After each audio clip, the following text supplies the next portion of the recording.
চাহ শ্ৰমিক কৰ্মচাৰী ভৱিষ্যত নিধিৰ কাৰ্যালয়ত চাহ শ্ৰমিক আৰু সংগঠনৰ ভিৰ বাক্সাৰ ফতেমাবাদ চাহ বাগিচাৰ শ্ৰমিকসকলৰ ক্ষোভ কাৰ্যালয়ৰ বাহিৰত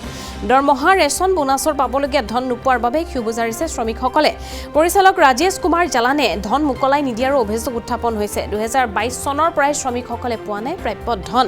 সোমবাৰে শীৰ্ষ পৰ্যায়ৰ বিষয়াৰ সৈতে বৈঠকত বহে শ্ৰমিক সংগঠন বিহুৰ পূৰ্বে প্ৰাপ্য ধন আদায় দিয়াৰ দাবী চাহ শ্ৰমিকসকলৰ অন্যথা ৰঙালী বিহুৰ পিছতেই জংগী আন্দোলনৰ হুংকাৰ প্ৰদান কৰিছে ভাৰতীয় চাহ মজদুৰ সংঘ লগতে অসম কৰ্মচাৰী সংঘই সদৌ অসম আদিবাসী ছাত্ৰ সন্থা লগতে চাহ শ্ৰমিকেও এই হুংকাৰ প্ৰদান কৰিছে বিশেষকৈ আমাৰ 2021 চনৰ পৰা 24 চনলৈকে আমাৰ যি পৰিচালক আছিলে পৰিচালক হিচাপে দায়িত্ব গ্ৰহণ কৰিছিলে তেওঁৰ প্ৰিভিয়াছ ৰাজেশ কুমাৰ জালান তেওঁৰ প্ৰিভিয়াছ আমাৰ যিখিনি মানে পেণ্ডিং আমাৰ চাহ শ্ৰমিকসকলৰ বা যিখিনি আমাৰ ষ্টাফসকলৰ পেণ্ডিং লেবাৰ দৰমাই হওক ৰেচনে হওক আমাৰ বোনাছেই হওক বহুখিনি পেণ্ডিং থকাৰ কাৰণে আমি আজি এই ATPF অফিচত আহিবলৈ বাধ্য হৈছোঁ আমি ATPF অফিচত বাৰম্বাৰ আমি ৰিকুৱেষ্ট কৰাৰ পিছতো আজিলৈকে আমি আমাৰ